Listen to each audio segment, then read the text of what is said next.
Bon dia, Cordia. Hi, everybody. Eimear Burke here, and welcome to another Fireside Chat.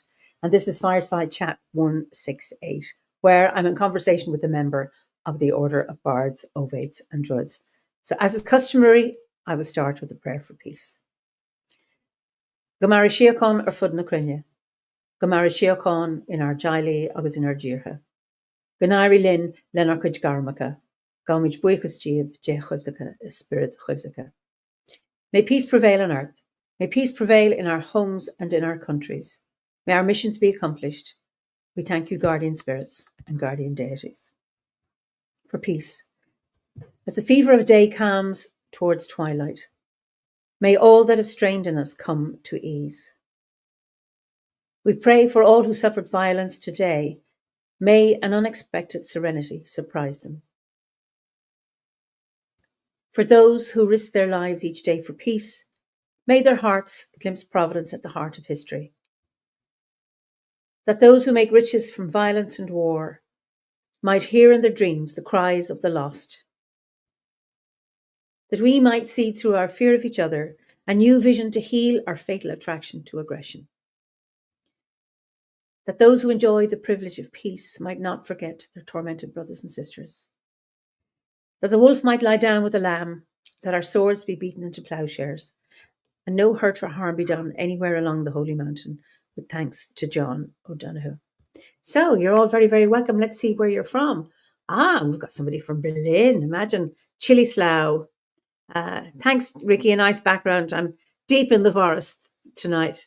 Sherwood Forest, lovely. West Cornwall, Penzance, Hertfordshire, Wyoming. Wonderful to see you all. And sunny Wyoming and New York. It's been kind of dampish here in Ireland.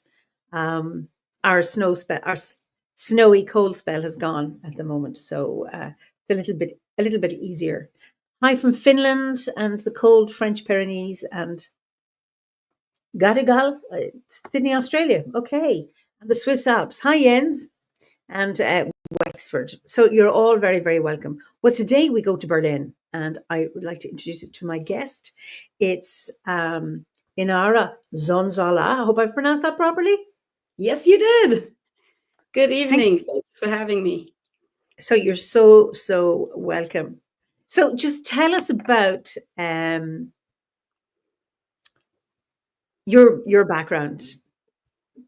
I mean, okay, there's your physical background first, and then my physical background. In the background, you can see a wall.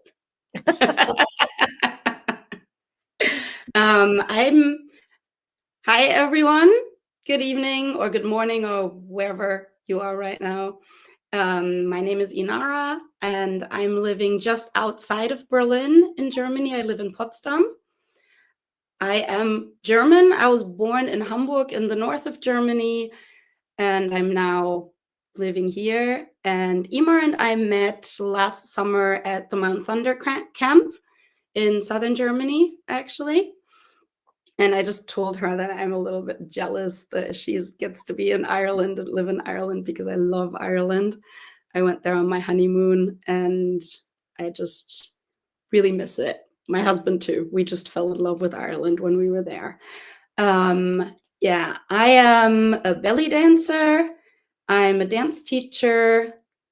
I do a lot of fitness stuff, a lot of health stuff, Pilates, massages. I'm trying to study alternative medicine at the moment. And I'm also a theologian. So I studied theology at the university. I didn't finish. But I've been interested in religion, spirituality for a long time.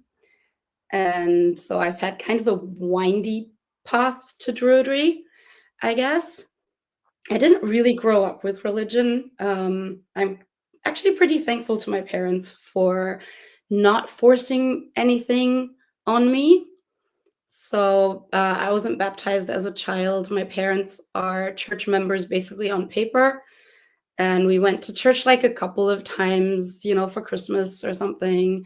And this is kind of very common in Germany that people will not be super religious. So when they asked me if I wanted to join the church and be confirmed as a teenager, I said no. Religion, boring. Church, boring. But I got interested actually on my own in religion. And basically, like, one of the first things I found out, I grew up with a very international, like, friend group. My mom had friends from Turkey and Egypt because she also did belly dance. And one of my best friends is Persian. Okay. Hi, Rua, in case you're watching this, she's in Australia.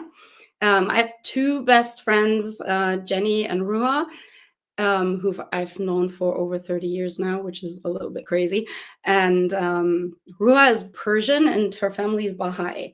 And that was like the first thing that really got me interested in religion, when they were just talking a little bit about, they have religious holidays and things. And so I just kind of tried to find out what they believe in. And that got me interested. And then I spent a year in the United States, in Michigan, as an exchange student. That's where my English is from, by the way. Okay. I'm from Germany. My English is from Michigan, basically. And that's where I found out that church doesn't have to be boring, because I was in a Methodist church with a really cool youth group where they did a lot of cool stuff. They had a band and everything for their church services and things. And that's where I got baptized when I was 17, and that's where I became a Christian, basically. After being at a festival and hearing this pastor preach about being a Christian means loving God and loving people. And I thought, that sounds cool. I like that. I can do that. And that's how I got into going to church. And that's how I ended up studying theology at some point. But basically, for a long time, I've been studying different religions. I studied a little bit of Islam, Judaism, Buddhism, Hinduism, just because I was interested. I wanted to know what different people believe. And basically, this Baha'i belief has always stayed with me, that all religions basically have the same bases and revolve around the same thing, and just have like different perspectives on the same divine being or whatever. And just kind of all religions are kind of true in their own way. And yeah, when I was a theology student, I got into a lot of arguments over that because, of course, a lot of Christians don't believe this. And a lot of people get into arguments with me. I also got into a lot of arguments about being a belly dancer, which back then was my hobby. Now it's my profession, along with other things. But yeah, that also didn't go down well with some people, of course. At some point, I came out as lesbian. That also didn't go down well with some people.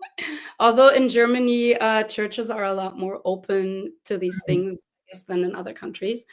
But yeah, and so I kind of drifted away from Christianity, I guess. And then also I was struggling with depression.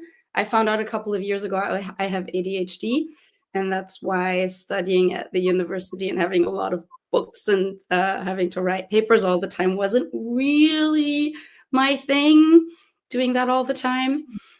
So that's how I kind of drifted away from Christianity. But the way I found Obot and Druidry was actually a very funny story. I just wanted to get married, actually. And so, did you have a somebody that you wanted to marry, or was it just you want to get married to someone? No, I was engaged. And yeah, I just told you that before, I think. My husband was working, he was working in Dublin, actually, at the Fringe Festival. And that's where he asked me to marry him. And that's why we went to Ireland on our honeymoon as well. But my husband is not religious at all. Okay. I found out at some point that his beliefs are very druidic as well, but he doesn't really care about gods or mythology or any of that stuff. So I didn't want to drag him into a church for the wedding, because that just seemed, it just seemed wrong. I didn't think he would enjoy that. But I wanted something sacred. So in Germany, you're required to have a civil wedding Yeah. to get married, where you have to go to the town hall or to this public office with an official person and sign papers and everything. And they try to make it kind of nice, but it's not, a very sacred ceremony. It's just sign here, okay, now you're married. And I wanted something more. I wanted something sacred, something holy. And I just tried to figure out how to do that because I wasn't really connected to church. My husband, isn't really connected to religion at all. And I just happened to be talking to people about this. And I just happened to talk to Bianca, whom I think you maybe know from Berlin. And she's here. She's watching. Yes. Hi, Bianca. Yeah. That's why I'm a druid, because she just happened to tell me that she does hand fastings, and she did this with her husband then, and that they could be done basically without any gods, just referring to the elements and the spirits and the 4 directions. And she told me a little bit about what that was, and I thought that sounds really cool. And I went home and told my fiance, and I thought he'll think I'm completely crazy. That's a weird idea. But he actually really liked it. And he really liked the idea of the whole ceremony with, tying the hands together, making the promises and writing your own vows and all of these things just really resonated with us. So we met up with them and we ended up having this wedding, which was absolutely wonderful. And basically all our friends still talk about this wedding that was in 2017. So, and afterwards, I just couldn't help thinking about these things, because all of this, the elements and the prayers and all of these, we did a meditation beforehand, and all of these things, writing these things that I was supposed to write, that just really resonated with me and just felt really good. And so I just kept asking questions and staying in contact. I met more people from different pagan groups and all of these things. At some point, somebody said, yeah, you could be a bard. And I was like, I can't be a bard. I can't sing. I don't play an instrument. That's a weird idea. And she says, you could be a dancing bard. And I just thought, that's such a silly idea. I didn't know about Obod and the Bardic grade then. And but yeah, that's how I ended up getting into druidry. And at some point I said, yeah, I really like this. I went to a ritual, I went to meetings, and just felt really at home, just really resonated with me. And that's why I joined Obod. That's why I started exploring druidry and paganism. I've been exploring shamanic practices since then. I joined Obod in 2018, I think. I'm still in the Bardic grade, but it happens. It takes its own. I really enjoy all these things. We have quite the community of different pagan groups here as well. We have an organization of pagan groups where we do things together, and all of these things. So, and I really enjoy bringing my art and my dance into the rituals and ceremonies. I like the connection to nature. I like the connection to the physical world and the connection to the other people and all of that. And yeah, I've got my little altar here in the background as well. Somebody has admired your altar earlier on. Ferdy says, isn't it lovely? Obod rather specializes in making silly ideas into magical spiritual practices. I love the idea of a dancing bard, and other people have said that as well. It's just beautiful. There's a question from Liz, who's in Wyoming, and she said, curious about your study of Baha'i. I had understood Baha'i to be monotheistic, posits that all monotheistic traditions are one. Do they make space for other theisms or not? Yes, they do, actually. They are monotheistic. And they are, in their understanding, as far as I know, in the tradition of the monotheistic religions. So Judaism, Christianity, Islam, and they have this whole tradition because they are from Persia originally, but they are also very connected to other faiths. They have, I think it's Zoroastrianism is the old Persian religion. They have some ties to that. And I actually have a really cool Baha'i book that I really still love. Had this book for a long time, that contains little pieces of writings from different religions from around the world that are sorted like by themes and what the different books say. And so they don't have a problem with other theisms, because they've got this big idea of all religions have the same basis, and all gods are like different aspects of the same universal deity or principle or whatever. And the religions who have more than one god just kind of have, different aspects of this one whole thing split into different personalities. Basically, you see different parts of this, and the basic principle is all the same, and we just kind of see it from different perspectives. I kind of like to think always of it in this, this idea of the blind man and the elephant. Yes. Yes, there's the story of, I think it's 3 or 4 blind men or blind people and an elephant. And each of them goes to touch different parts of the elephant. Like one of them touches the tail and says the elephant is like rope. And another person touches the trunk and says, no, it's like a big fat hose. And another person touches an ear and says, no, it's like a flappy piece of fabric, like a soft piece of leather. And another person touches like one of the legs and says, no, an elephant is like this big sturdy pillar. And they are all, finding different parts of it, but none of them can really see the whole. And that's my understanding as well by now. Is I'm also interested in things like astronomy. And if you just look at the world and the universe and all of the things out there, from tiny atoms and molecules to galaxies and black holes and all of these crazy things that we can find with telescopes and things, basically, I just think we just aren't equipped to see the whole thing. We aren't equipped, No, even whether you want to say it's God or it's the Great Spirit or a pantheon or whatever. Our brains aren't equipped to see the whole thing. Like, we cannot see our whole galaxy or the whole universe. We just can't comprehend that because we don't have that kind of perspective.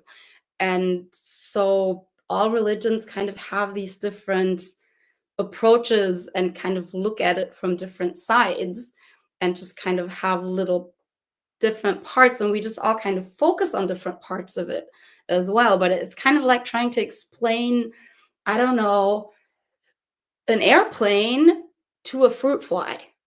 It's like, how do you explain to a tiny fruit fly or to a tiny ant what an airplane is or a submarine or something? They don't even know what the ocean is. So how do you explain that? And I think that's kind of my perspective now about religion and about, we are really all somewhat right. My little bit of understanding from Baha'i is, a huge acceptance and tolerance of other. And I know they've been persecuted in Persia themselves. And very much. They still are. Actually. Yeah. And it kind of mirrors Obad in terms of how we welcome in diversity. We've many ways of looking at what deity is. Spirit. We have animists and we have theists and we have monotheists. And Bobby Burrow says, you just explained my beliefs precisely. Very nice. Thank you. And Nest Indeed says, an airplane to a fruit fly. Ha, that's my favorite explanation of God I've ever heard. So that's just beautiful. And Sean says, that's a wonderful story to explain the way isolated thinking views give varied opinions on the same truths. Yeah, very nicely put, Sean. And David Jones, and this is interesting. David says, are we able to see that we are the whole thing? Ooh, You know? interesting. I guess in which way are we the whole thing, like physically, no, very much not. But spiritually, I guess, I don't know, And maybe. maybe we are physically, and if we don't have that, the words is gone from me. That split, that Cartesian split, between Mhm. mind and body. If you have that holistic, that we are all one, and I think it's very hard to look at ourselves as one because we actually cannot see ourselves, for example, as how others see us. It's really fascinating, but it's having that, I suppose, that humility and that ability to stand back and say, I don't know everything. And all I know is this is my understanding of what an elephant is, or what an airplane is, or Yeah, what day, that's my notion of what God is. And mhm. I think the sadness in the world, I mean, I was brought up as a Roman Catholic. That was the one true church, and we were going to heaven and nobody else were. Yeah. And um, that is it's a terrible place to be. And a terrible place if you're not a Catholic, and because lots of religions do this. Born again Christians say the same. They don't, unless you're born again, you're not going to go to Yeah. heaven or whatever it is. And I'm sure other religions do the same. All for what? It's so sad when this say the behind notion of what we do in OBOD is that all views are welcome. We have Yes. The thing core about values. the Baha'i, as far as I understand it, is that they have very clear teachings and rules and ceremonies and things for people who want to join them, but they don't require anybody to join them. No. And one thing I like about them very much is they're not in your face about their religion. So basically, if you just ask them, they'll just say, "Oh, I'm Baha'i." That's what my friend did in school. I'm Baha'i, and we have a holiday of our religion. And if you don't ask anything else, they just don't tell you anything else. And then if you ask them about what do you believe in, what is your religion, they will tell you, and they will give you as much information as you want. They don't try to be missionaries or anything. And then if you tell them, "Oh, that's so interesting, and I have this religion and you have that religion," they will say, "Oh, that's cool. Tell me about your beliefs." And they will just leave you alone if you want to be left alone. And they will have discussions with you and learn from you and try to teach each other. And they also study, the Bible and the Quran and all of these other teachings, even though they have their own writings, but they don't try to make anybody join them. If you want to join them, you can join them, and then you have very clear rules and things that you believe in that you are taught by them. But if you believe something else, that is totally fine for them, and I think that's really great. And that's also, I think, really difficult, because I had this problem for a long time, and I think it was because I was very insecure. I had this problem with my husband. Actually, we've been together for over 15 years now. And at first, because I was still trying to be a Christian, um, and kind of struggling with it, I had a Mhm. real problem with him having no religion or having different beliefs, and telling me that he doesn't believe that there's a heaven, or there's life after death or anything. And we talked about it a lot, and a couple of times I got really offended and I got really hurt by things that he said, because I thought that he didn't respect my beliefs or accept my beliefs. But I think I know now that it was because I was really insecure about my own beliefs. And it made me really scared and really insecure to think, what if he's right? And what if I'm wrong? And what if all of this isn't true? And it made me feel really insecure, and I reacted to it by being insulted and offended and getting defensive about this. Mhm. And I think that's one thing that Druidry has taught me, that it's okay to not know these things, and I choose now that I want to believe in certain things, but I don't know if they're true. I mean, I don't know, maybe we are all wrong. Maybe the Catholics are right and there is a heaven and a hell and we will all end up in hell. Or maybe, you know, somebody else is right and we will all find out when we die. Maybe we all get reborn, maybe we don't. And I think that's what's causing a lot of these problems, you know, because there are these things in the world that where you can say, no, that's not true. Like if somebody told me, I don't know, the sky is green, I would say, wait, what? No, look up. I mean, right now it's black because it's dark, but you know, like, no, the sky is blue or rain is wet. You cannot tell me that rain isn't wet because I can feel it and I can see it. And, you know, these things exist. But there are things that we don't know. And they're, you know, I also learned this, I guess, from studying like astronomy and things where, and also a little bit medicine and things like that, where they say, we don't really know how the brain works. We know that the brain works and we know what it does, but we don't know how it works or how it does this, or like how consciousness develops or emotions develop, or how these crazy nerve cells in our heads do these things. We don't really know how that works. It's a mystery, and we don't know if we will ever really find out. Where we don't really know how DNA works, you know, and all the astrophysicists saying we can have discussions about what's inside a black hole or what happened before the Big Bang, but we will never be able to find out because we cannot go there and look. It doesn't work that way. So we can have debates about it and we can philosophize about it and we can have great ideas about it. And there are incredible theories people have written about these things, like they have about philosophy and religion and all of these things. But we won't ever know whether they are right. And I think I now that agree. it doesn't matter, really. Absolutely. I think we're talking about beliefs. And as long as we recognize these are beliefs and opinions, and we're not talking about facts, I think the difficulty is when people get into, no, I have the truth here and I have the ultimate truth, because then that blocks off any pathway towards connection with another or listening to another person. And I think it's lovely to be able to share ideas and conversations. And Gordon says life is varied indeed, and it is that. That's what makes. So I like to describe Obot as a salad, not a puree. So within the salad, you have all the textures, the leaves and the nuts and the seeds, and maybe you've meat, maybe you've cheese, maybe you've fish, or maybe you don't. Yeah. But with a puree or with a soup, everything is all mushed and assimilated, which is fine and it tastes really nice.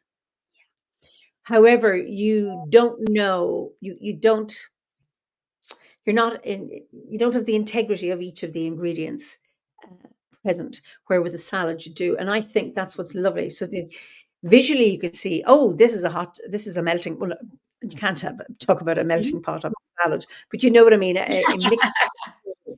And then when you taste it and you have all these textures and flavors, that's what I love about Druidry. Did you, just to get back to, you know, your concerns about your husband and you're concerned that he didn't have, I suppose, a religious worldview and you did. How have you come to accommodate that? Druidry has really helped us both with that, I think, because at some point we both realized that he doesn't not believe in anything, but basically his basic view is very much Druidry. So nature is important, and you know, this world and this life is important, and every person is important. And he said, yeah, well, I don't know, maybe there's a soul or an afterlife or anything, but I don't really know and I can't really find out, so it doesn't really concern him, I guess, because he doesn't know. And he just says, I don't know, so it doesn't really make sense to really think about it too much for me. And I think he believes in, or he doesn't not believe in like spirits or anything. He just doesn't really concern himself with them because he's not really interested in all of these things. He's been to Druid ceremonies with me, but it's not really his thing.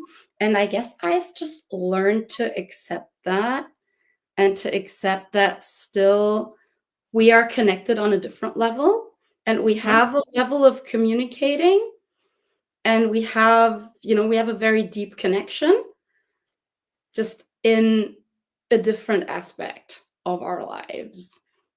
And he completely accepts and understands that I go to sweat lodges and ceremonies and rituals, and he actually gave me this really cool, I'm just going to show you this really cool Christmas present. Oh, yes. Gave me this Beautiful. horn Horn. Yes. because I have the Obod seed group that I was part of in Berlin disbanded, because we just had one group disbanded because we had personal problems and the pandemic happened. And then another group disbanded also because of personal things and time problems and things. And so now I'm celebrating with an ADF Grove. Okay. And I've also last year joined ADF and joined this grove, and they always have horn drinking ceremonies in their rituals. Nice.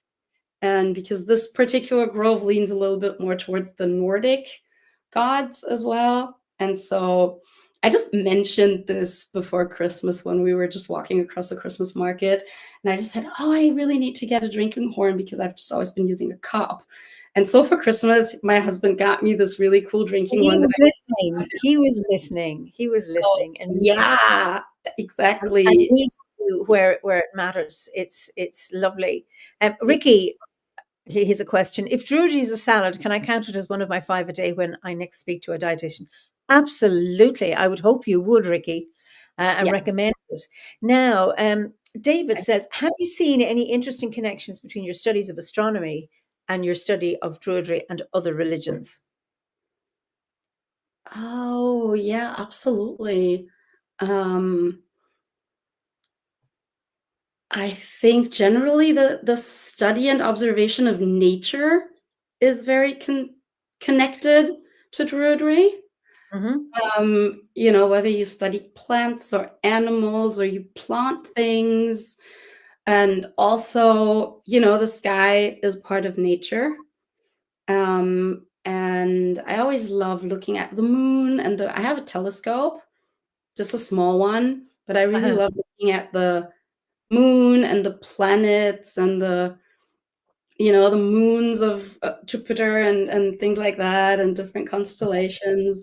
And it just really, just seeing the moon makes me feel connected to, it makes me feel connected to the seasons, because the star constellations change, the phases of the moon change, and all these things. And I think it's one part of a lot of things that I do that just make me notice more how the world changes, how the seasons change, how these things affect us as well. And even that's one thing that my husband does, actually, because the moon in German is der Mond, so it's masculine word. Okay. But I have told him a lot of times that the moon symbolizes the goddess and is connected to the goddess. And so now I always refer to the moon as her. And he always does that too. He's like, look, your goddess is in the sky, or, oh, look, die Mondin. So like the she moon is in the sky, and stuff like, cute stuff like that. So and then there are other traditions that refer to the moon as the brother and the sun as the sister. So it's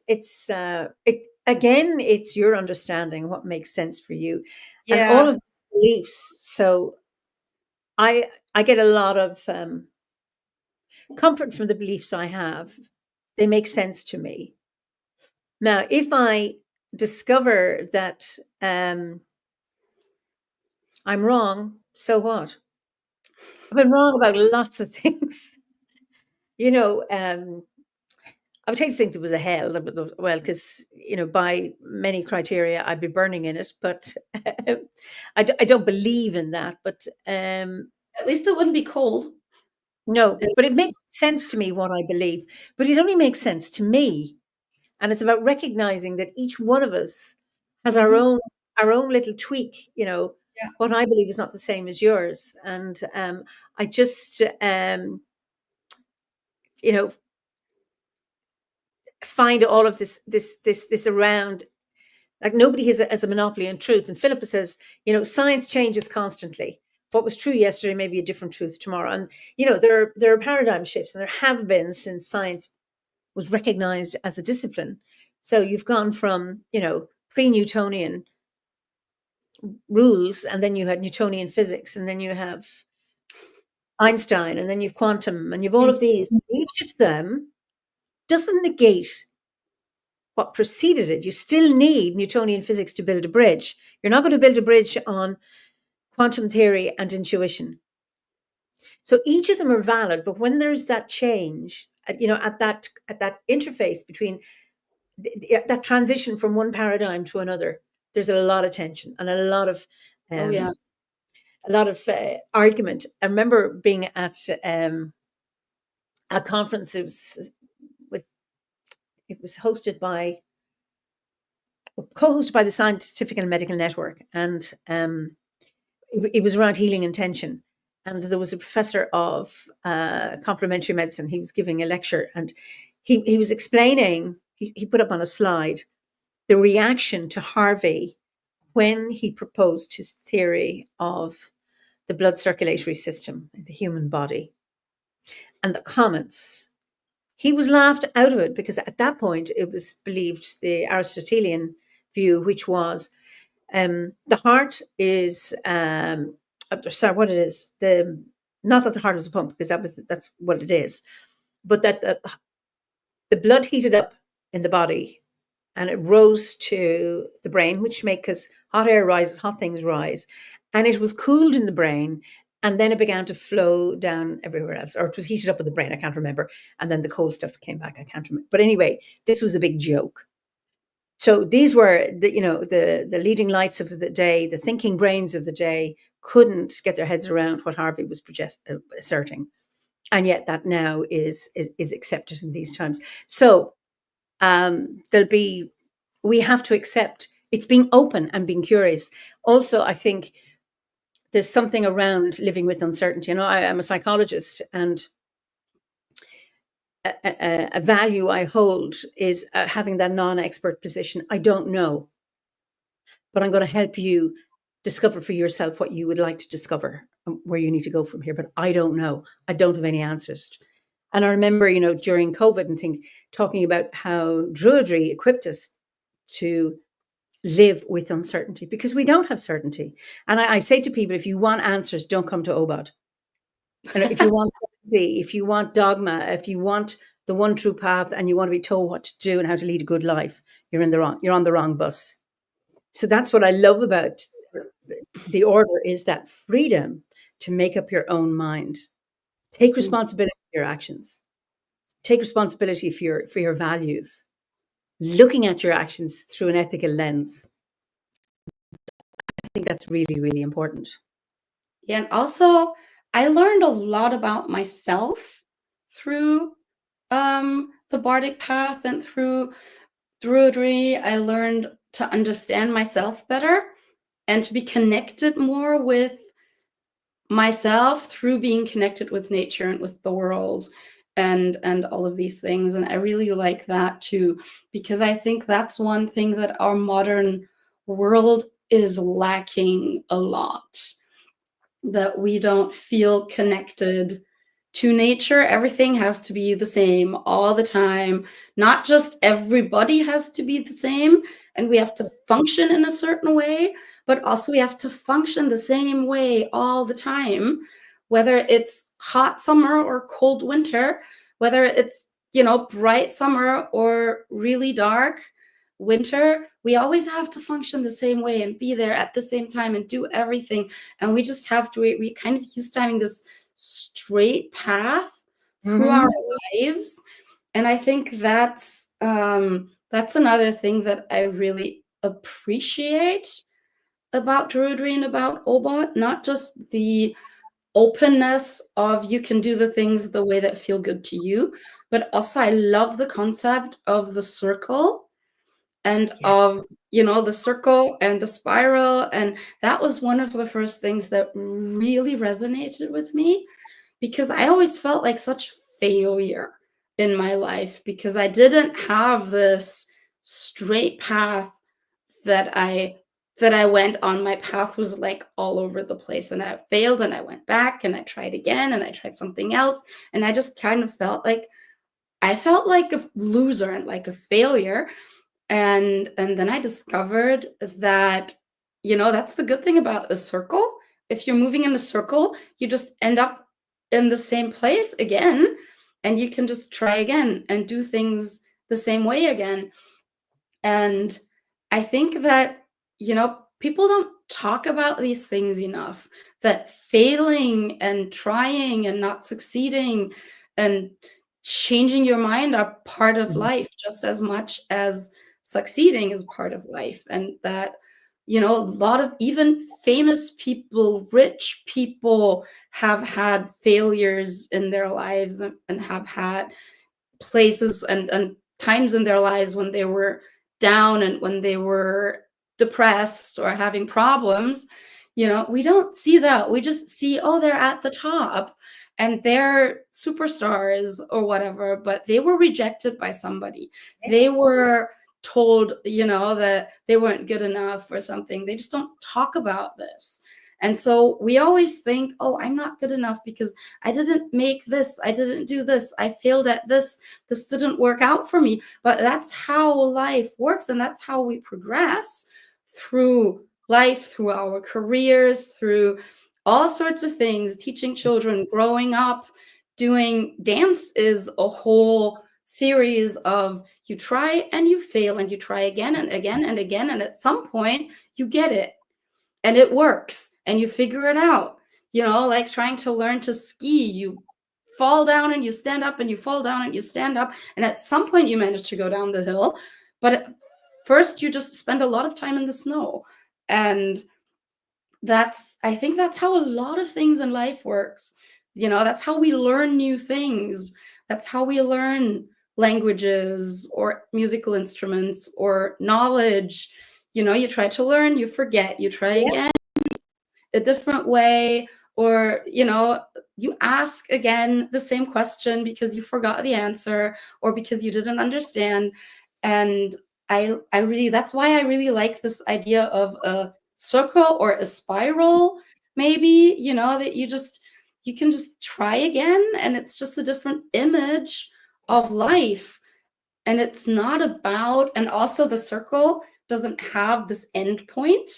It's not about you are supposed to get to this place where you are successful, where you have made it. I feel like for a long time I spent my entire life kind of waiting to arrive somewhere, or waiting for something to happen where I would feel like, this is where I'm supposed to be. But that's not how it works. That's not how it is. And I don't know why we get these ideas, but I've heard other people say the same thing.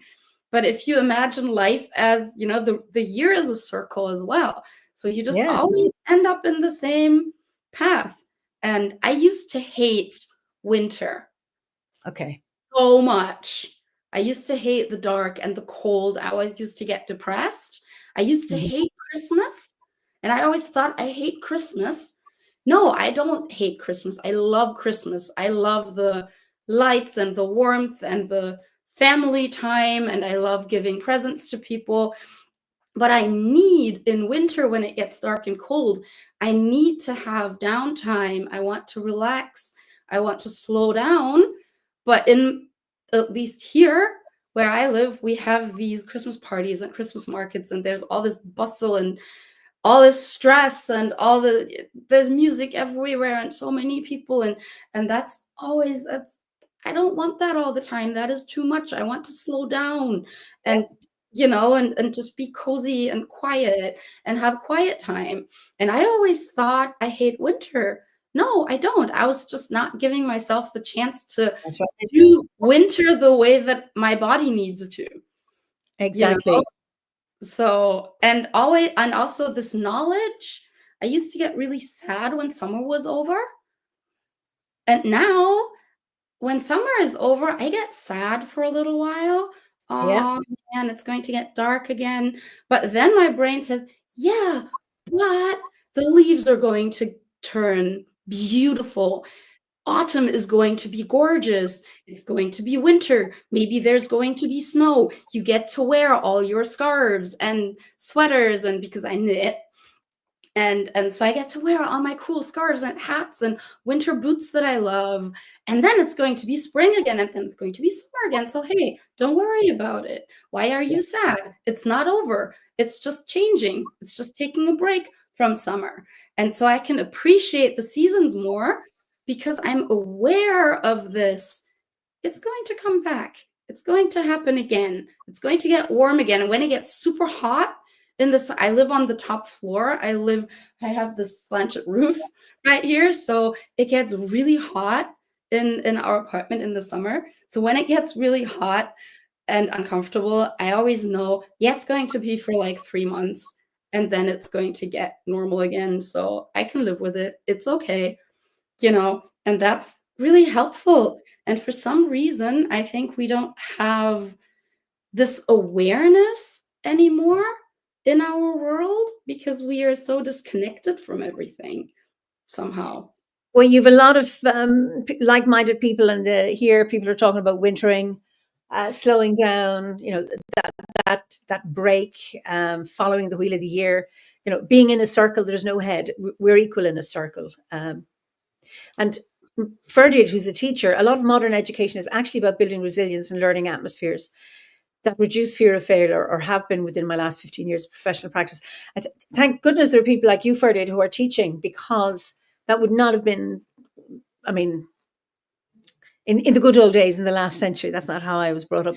But it's lovely that there is a change in emphasis for kids, and hopefully that will continue.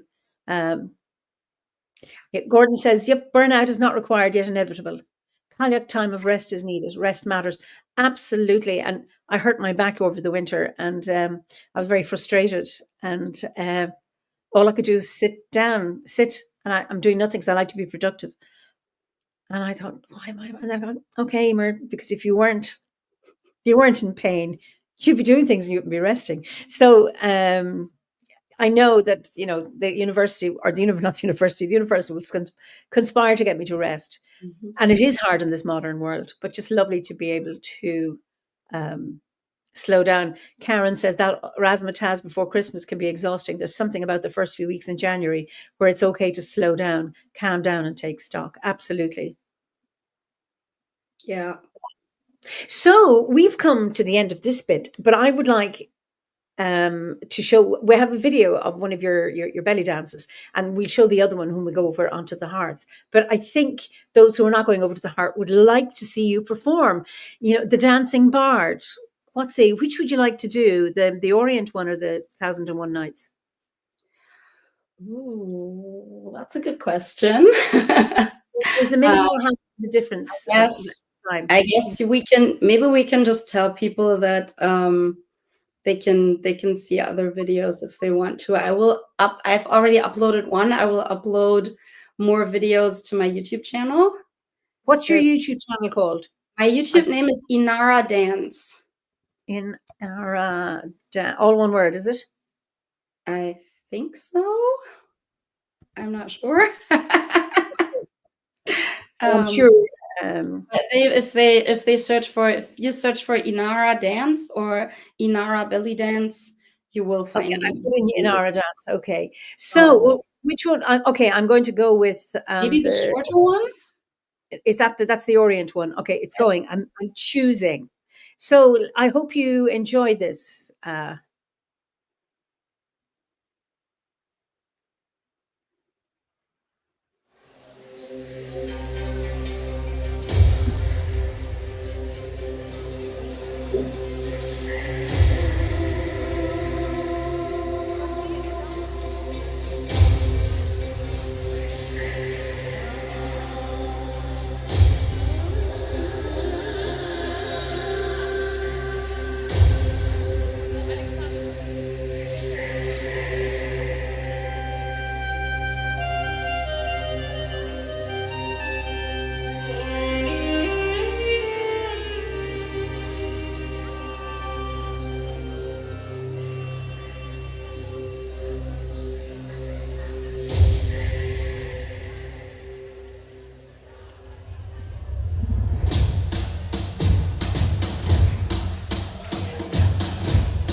that was just beautiful. The comments were, I belly danced. Who designed that beautiful outfit you've on? That is, we have a wonderful costume designer here in Berlin. Her name is Sarah. And if you are in Berlin, you can find her at her, I think she's on Facebook and Instagram as well. Atelier Sarah Berlin. Atelier? Atelier Sarah Berlin. I think if you look for Atelier at Sarah, or Atelier Sarah at Berlin, is it? Atelier. Yeah. It's the French. Yeah. French and German What's word. after Atelier Sarah Berlin is her. SARA or ZARA? SARAH. AH at Berlin or Berlin? Berlin. And then it's interesting, Ferdy had said that it looked like you had two druid sickles hanging down in the front of your costume. It's beautiful. And then somebody else said it was really nice, such poise and grace, body flowing colours. Gordon must be from Scotland. Lovely. The colours and the movement in the scarf seem to combine water, fire and air. Beautiful dancing bard. So absolutely beautiful. Just incredible. So we've gone way over our time. So we're going to go over now to the hearth. So hopefully OBOD members can come over to the hearth and we'll continue our discussion. It's been just a joy. So I'll let you say goodnight to everybody. Yeah, thank you so much for having me. Thank you everybody for watching and listening and commenting. And I'm looking forward to reading all the comments afterwards, I guess, because I don't get to see them here. But I will rewatch and read all of your comments, and yeah, maybe we can stay in contact somehow. So if you want to find me, you can find me on YouTube. You can find me on Instagram and Facebook as well. And it was wonderful to be here. Thank you so much. Good night, everybody. I'll see you on the other side. So thank you all for coming tonight or this morning or this afternoon. It's just so lovely, just a joy to watch Inara dance like that and to have such a wonderful conversation too. So I will be away for 2 weeks. I'm going to be storytelling at an international storytelling festival in Marrakesh. So I'll be back in 2 weeks. No, it's the 6th of February I'll be back. So look forward to seeing you then. And in the meantime, be well. I know it's January and maybe you can continue to slow down and rest and restore yourselves. And also I'm thinking of people all over the world who are dealing with battles and fires and war. It's not so easy to do that, but just keeping them in my thoughts as well and in our prayers, all of us. So good night, good morning, good afternoon, or if you're watching a recording of this, and I look forward to seeing you again soon. Slán go fóill.